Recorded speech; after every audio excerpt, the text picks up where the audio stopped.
Hola, yo soy el Dulcito. Anteriormente, hallábamos la ecuación general de la evoluta. Si te acuerdas, una evoluta es una colección de los centros de curvatura y también la curva precisa que se forma por la envolvente normal. Finalmente, con la ecuación de la evoluta, vamos a definir el objeto redondo que todos nosotros alcanzamos durante todo de esta serie. Un círculo. ¿Pensaste que cambiar la lengua es solo el chiste del primero? No. Vamos a hablar de ese tipo de círculo que se llama el círculo osculador. Pero, ¿por qué un círculo? ¿Y qué relación tiene un círculo con la evoluta? Bueno, un círculo osculador es una manera eficaz de visualizar y medir la curvatura de una curva. Y la curvatura tiene alguna relación al encontrar el pseudofoco de una curva. Por otra parte, el círculo se describe como uno que está centrado de un punto de la evoluta y al mismo tiempo toca la curva original. O se puede decir que el círculo besa la curva, así el nombre osculador. Ya que referimos un punto de la evoluta, usaremos un variable arbitrario a en vez de un variable general t cuando hablemos de expresar la ecuación del círculo. Ahora, ¿qué tal si yo te presento la ecuación del círculo osculador ya? Bueno, aquí está. Ya puedo ver el miedo en sus ojos cuando la veas, pero será fácil si posees mentalmente el contexto de la ecuación. Una parte del contexto es que la ecuación se deriva de la ecuación canónica del círculo, que escribe como x menos h al cuadrado más y menos k al cuadrado igual a r al cuadrado. Si comparas entre las dos ecuaciones, sabrás que los variables h y k fueron reemplazados con estos largos términos. Ellos determinan la posición del centro del círculo y, si no lo has olvidado, también del centro de curvatura o un punto de la evoluta. Ya que el centro del círculo está en la evoluta, tendría sentido que los términos grandotes simplemente son los componentes x e y de la ecuación de la evoluta, donde el binomio con el x tiene el x de a menos el gran factor por y' a y el binomio con el y tiene el y de a más el gran factor por x' a. Pero, ¿qué tal el radio r? ¿Qué significa esto con la potencia de 3 medios? Bueno, para responder, el radio es la línea recta de la evoluta a un punto de la curva, porque él besa la curva en ese punto. Ya que es la distancia entre el punto y la evoluta, se puede relatar esa distancia al segundo término de la ecuación. Ese término representa el vector que dibuja la evoluta relativa a la curva original y la magnitud del vector es la distancia o medida del radio. Pero Dulcito, ¿por qué hay la potencia 3 medios en la ecuación circular cuando en el gran factor no hay? Ese es porque el vector por sí mismo tiene magnitud. Si recuerdas, la longitud del vector mide la raíz cuadrada de x' al cuadrado más y' al cuadrado. Esta es la magnitud del vector individual, y si la multiplicamos por el gran factor, obtendremos el 3 medios de potencia. Así que, ese es el contexto de la ecuación. Bueno, tratamos un ejemplo visual, donde nuestra curva será una espiral Arquímedes con el parámetro t coseno t, t seno t. Mayormente, yo me concentraré en el comportamiento del círculo y no en el álgebra, porque el comportamiento de los círculos en el gráfico en una espiral es único comparado con otras curvas que yo mostré anteriormente. Por eso, aquí está la larguísima ecuación para los círculos osciladores que besan el espiral. Por lo contrario, aquí está un círculo de la curva que representa solo un valor de A, pero cuando el valor cambie y siga cambiando, se ve como el círculo rueda dentro del espiral y crece para caber en la curva.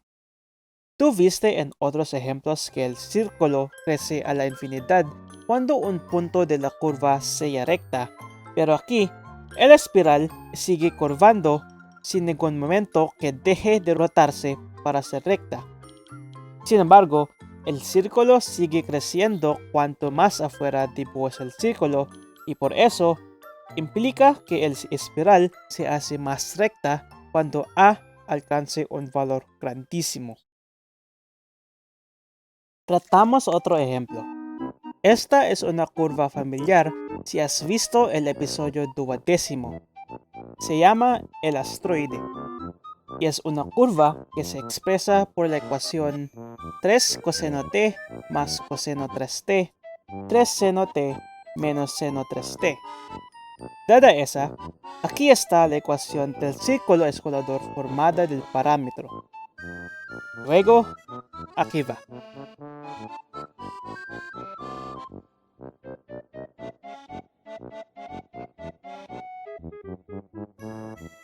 Desde esta animación, el círculo cambiante de verdad no crece a la infinidad, ni incrementa en su medida, que ocurre en el caso de la espiral. Pero si el radio o tamaño del círculo no se acerca a la infinidad, ¿qué sería el radio o tamaño máximo entre los círculos? Pues, este es un momento que yo te presento un nuevo aspecto de cheverimiento de los círculos. ¿Qué pasa si dibujamos todos los círculos besando el asteroide? Se vería así.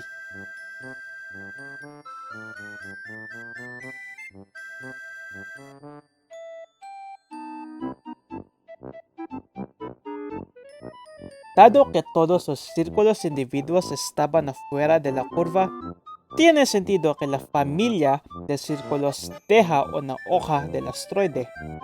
Pero lo más importante aquí es que parece que la familia creó 4 círculos más grandes a lo largo del asteroide.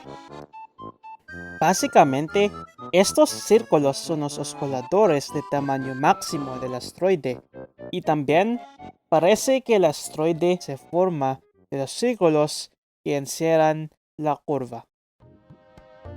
Por el último ejemplo, yo revelaré primeramente la ecuación que dibuja la curva. Aquí está, 1.2 seno t por la cantidad 1 más coseno t menos 1.6 coseno t. Luego, aquí está la ecuación del círculo. Parece que esta curva trata de graficar algo precisamente basado en los coeficientes decimales, que esta curva tiene característicos preferidos para formar una figura exacta. Bueno, la curva preferida soy yo. ¿Cómo se verían los círculos osciladores de mi un terrón de azúcar? A ver.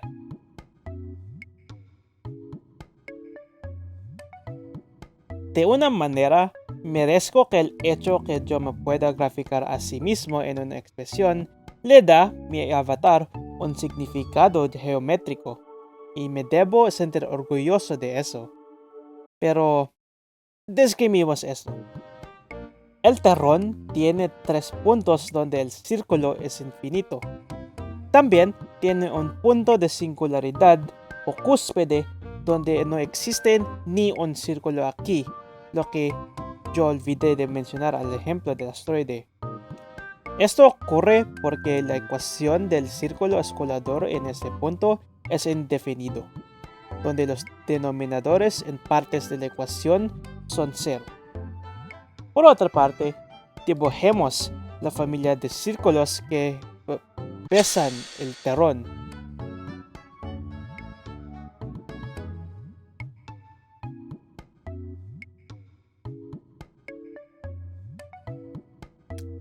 Hay muchas cosas que puedo mencionar en esta imagen, pero una es que se ve como tengo mejillas en ambos lados de la curva mía. Esto ocurre porque los lados son los puntos donde los círculos osculadores alcanzan el tamaño mínimo, donde no hay otros círculos más pequeños que los puntos dichos. Para resumir, los círculos osculadores son círculos centrados en la evoluta de una curva y tangente a la curva. Por lo tanto, la ecuación canónica que expresa el círculo implica que su posición se basa en la posición de la evoluta y que su radio se basa en la distancia entre de la evoluta a la curva. Además, estos círculos tienen comportamientos depende de la curvatura de la curva.